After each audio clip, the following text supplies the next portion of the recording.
Conseguí un trabajo cuando tenía 20 años como trabajador de almacenamiento en un almacén local que estaba ubicado al costado de una carretera al final de la ciudad, casi en medio de la nada. Siempre bromeamos sobre la ubicación y por qué los dueños de la empresa eligieron construir el enorme almacén en un área tan remota y vacía de la ciudad, fuera del camino de todo. Probablemente solo era un terreno barato con fácil acceso desde la autopista, pero aún así, siempre se sentía un poco extraño estar en un gran estacionamiento vacío en medio de la nada todas las noches. Siempre trabajé durante la noche con uno de mis compañeros de trabajo, a quien mantendré anónimo y lo llamaré Tyler. Nuestro trabajo consistía en descomponer y organizar los envíos del día y trasladarlos a su respectivo lugar en el almacén para ser almacenado. Una vez que lo haces durante un par de semanas, se convierte en un trabajo fácil y muy repetitivo, tanto que lo hacía mientras estaba medio dormido la mayoría de las noches. Tyler y yo éramos los únicos dos trabajadores nocturnos, por lo que algunos días estábamos trabajando solos. Esto sucedió durante la semana de vacaciones de Tyler, así que estaba solo en el almacén de 11 de la noche a 5 de la mañana todas las noches. Era miércoles por la noche y de inmediato hubo algo extraño cuando entré. Un automóvil estaba estacionado en la esquina más alejada de este enorme estacionamiento vacío. Sus luces estaban apagadas y nadie parecía estar cerca, pero estar aquí en una propiedad privada era muy complicado. Estacioné al lado de la puerta de entrada y entré, luego llamé a la policía para que vinieran y echaran un vistazo. Pensé que probablemente solo eran algunos adolescentes o un auto averiado de la autopista, pero estaba en una propiedad privada y el hecho de que estuviera estacionado en la esquina más alejada me dio una sensación extraña. 20 minutos después, la policía vino a la puerta principal y me dijo que el auto estaba vacío y que no había señales de nadie cerca. Estábamos bastante seguros de que también estaba averiado, así que conseguimos que una grúa viniera y se lo llevara, y luego volví al trabajo. Moví varios envíos, lo que probablemente me llevó alrededor de 1 hora antes de que un fuerte golpe en la parte delantera del edificio me interrumpiera. Bajé rápidamente y encendí las luces delanteras, luego caminé hacia la puerta. Un hombre estaba parado detrás del vidrio mirándome, con el puño en la puerta, y parecía extremadamente cansado y exhausto. Me acerqué y hablé a través del vidrio. ¿Estás bien? ¿Qué estás haciendo aquí? Esto es propiedad privada. El hombre me miró con una mirada de disgusto. ¿Dónde está mi auto?, gritó, golpeando la puerta. Traté de explicarle, pero siguió interrumpiéndome y volviéndose más agresivo, gritándome que lo dejara entrar al edificio. Lo amenacé con llamar a la policía y finalmente logré que se callara. Retrocedió y me dio una mirada más loca antes de alejarse. Mientras regresaba al trabajo, no podía dejar de pensar en dónde podría haber estado ese hombre todo este tiempo. Pensé que tal vez había ido a una gasolinera a buscar una lata para su coche, pero no había forma de que hubiera caminado todo el camino de ida y vuelta, y si lo hubieran llevado, habría regresado antes de que remolcaran el coche. Realmente solo no podía pensar en ningún lugar donde el hombre pudiera haber estado que tuviera sentido. A los pocos minutos de comenzar a trabajar nuevamente, se escuchó otro golpe en la puerta principal. Estaba frustrado y asustado al mismo tiempo, pero cuando miré a través del vidrio no esperaba ver lo mismo. Los policías que estuvieron aquí antes dijeron que recibieron una llamada de la compañía de remolque sobre algunas cosas preocupantes en el exterior del maletero, que supongo que nadie notó de antemano. Me preguntaron sobre todo lo que vi y les conté sobre el hombre que había venido buscando su auto. Se fueron poco después y no recibí ninguna actualización real hasta más tarde en la semana, cuando la policía regresó con perros de búsqueda para registrar el bosque alrededor del almacén. Supuestamente encontraron sangre seca en la parte trasera del parachoques y, Una vez que obtuvieron una orden para registrarlo, encontraron aún más sangre dentro del baúl. Creen que es posible que el hombre haya salido a enterrar un cuerpo en el bosque cerca del almacén, pero que yo sepa, nunca encontraron ninguna evidencia significativa. Sin embargo, el hombre nunca fue a reclamar su auto a la compañía de remolque y nunca volvió a aparecer. Simplemente desapareció. Es realmente desconcertante saber lo cerca que estaba de un posible asesino y, durante los últimos 2 años trabajando en el almacén, me daba mucho miedo cuando trabajaba solo por las noches. Sé que no era probable, pero siempre estaría en el fondo de mi mente que el hombre podría regresar y tratar de hacerme pagar por lo que hice.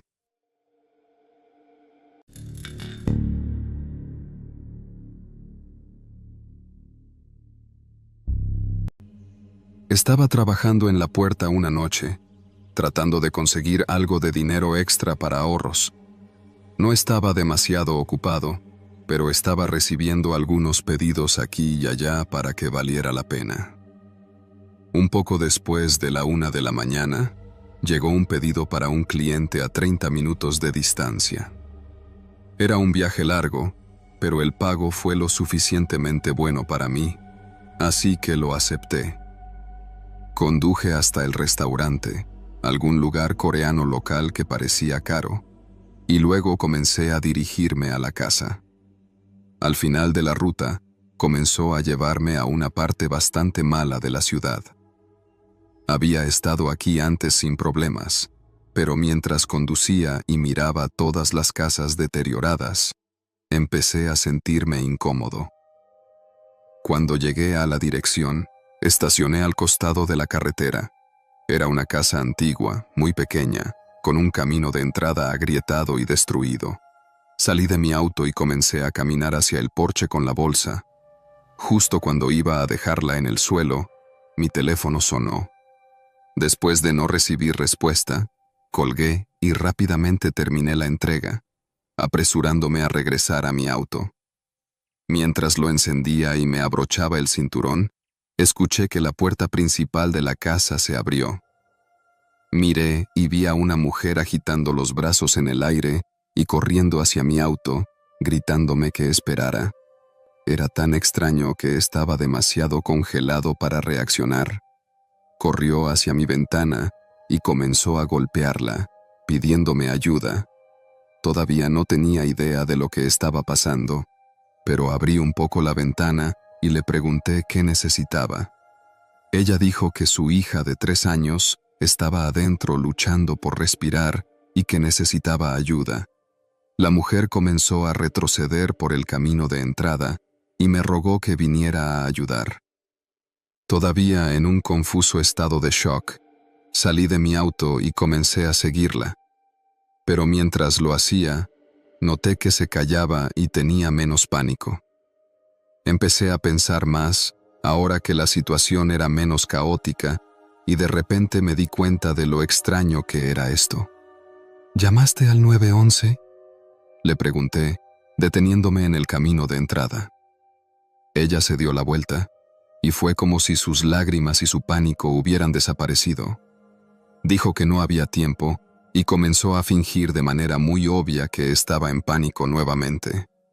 Parecía más una adicta al crack teniendo un colapso mental, no una madre preocupada. Inmediatamente corrí de regreso a mi auto mientras ella continuaba gritando e incluso corrió por el camino de entrada hasta la puerta del pasajero, intentando abrirla. Volví a encender el auto y di marcha atrás. Ella trató de correr frente a mi auto para venir a mi lado, pero una vez que estuve libre, lo puse en marcha y la rodeé. En ese segundo que pasé por la casa nuevamente, vi una gran figura parada en la ventana de arriba, mirando todo. Tan pronto como salí del vecindario, marqué al 911 y les di la dirección y la situación. Cuando recibí una llamada de la policía, me dijeron que la mujer tenía una historia diferente, diciendo que solo vino cuando quiso darme una propina en efectivo. También notaron que ella vivía sola y no tenía antecedentes de tener niños o adultos viviendo con ella. Esto solo me horrorizó aún más por la situación. Pero después de hablar un poco más con el oficial, quedó claro que nada podía ser hecho. No había pruebas para ninguna de nuestras historias y tratar de presentar cargos sería una batalla inútil. Además de esto, los oficiales parecían cansados y no estaban de humor para lidiar con nada. Pero sabía que tenía razón sobre que ella estaba tratando de meterme dentro de la casa por razones oscuras, especialmente sabiendo que no tenía hijos.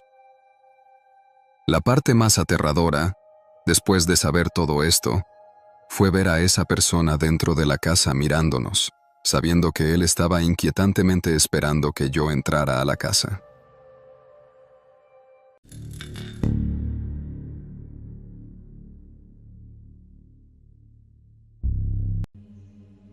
Trabajé en un restaurante de comida rápida las 24 horas, los 7 días de la semana, hace unos años cuando estaba en la universidad.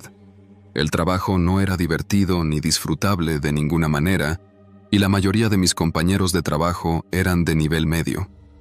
Sin embargo, estaba estudiando en línea, lo que significaba que tenía más tiempo para trabajar, así que trabajaba al menos 40 horas a la semana, e incluso obtuve un ascenso para cambiar de líder después de unos meses.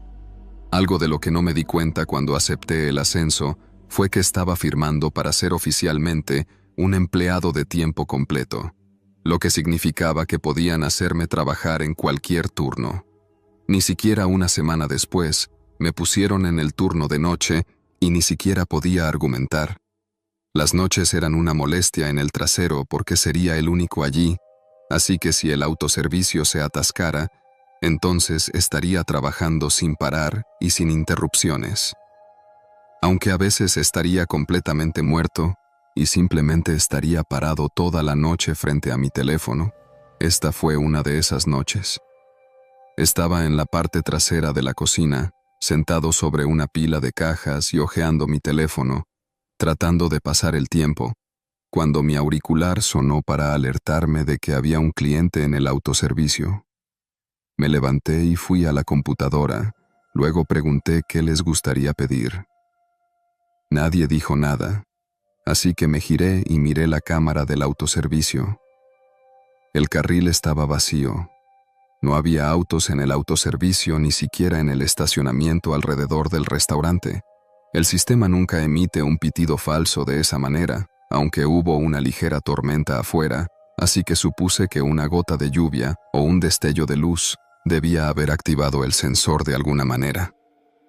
Me quedé junto a la ventanilla del auto durante unos minutos y esta vez mi auricular volvió a sonar. Rápidamente miré a las cámaras y capté a un hombre caminando por el carril de autoservicio. Llevaba una sudadera con capucha gruesa y una cubierta para la cara, pero rápidamente salió de la vista de la cámara. Donde estaba el restaurante, no había ningún lugar, de lo contrario podría haber estacionado o caminando, a menos que estuviera caminando al costado de la carretera principal. Miré las cámaras para ver si había regresado, pero después de 10 minutos sin actividad, simplemente volví a mi teléfono. Pasaron 15 minutos más antes de que tuviera otro pitido, y cuando revisé las cámaras, el mismo hombre estaba allí, pero esta vez estaba parado en el carril de autoservicio. ¿Puedo ayudarlo, señor? Después de un momento, comenzó a recitar una orden para una comida pequeña. Se suponía que no debía atender a las personas en el autoservicio, a menos que estuvieran en un vehículo, así que le dije que no podía aceptar su orden. Se quedó allí, dejando que la lluvia lo empapara mientras solo miraba la pantalla y no hablaba. Pensé en decirle que se fuera, pero no quería empeorar las cosas si no era necesario, así que esperé. Después de un minuto, él comenzó a caminar por el carril de autoservicio directo hacia el lado del restaurante donde estaba la ventana. Corrí y cerré la ventana, y ni siquiera un segundo después, el hombre apareció afuera. Tenía la capucha y la máscara todavía puestas, pero parecía tener unos 40 años, con cabello largo y negro, y una mirada muerta en sus ojos. Me miró a través de la ventana y se quedó afuera como si estuviera esperando que yo hablara con él. Había algo en su mirada que realmente me asustó y me impidió hablar.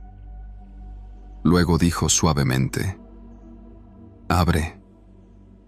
Yo nerviosamente dije que no, y me quedé donde estaba mientras el hombre seguía mirándome. Tocó la ventana otra vez, pero después de unos segundos se giró y, mientras se alejaba, un fuerte sonido de raspado recorrió el costado del edificio. Revisé las cámaras para asegurarme de que se había ido, y afortunadamente no regresó durante la siguiente hora de mi turno. Estaba pensando en ese sonido de raspado. Decidí sacar la basura al contenedor de basura y echar un vistazo rápido al costado de la pared, debajo de la ventana de acceso al auto. Había un rasguño largo que parecía hecho por el arrastre de un cuchillo a lo largo del edificio. Llamé a la policía después de eso, pero el hombre no pudo ser identificado por las imágenes granuladas de la cámara, mezcladas con la fuerte lluvia y la niebla. El hombre nunca apareció, y nunca sabré exactamente qué estaba planeando hacer esa noche, pero dado que tenía un cuchillo listo en la mano, asumí que si hubiera seguido su orden y hubiera abierto esa ventana, habría sido lo último que habría hecho.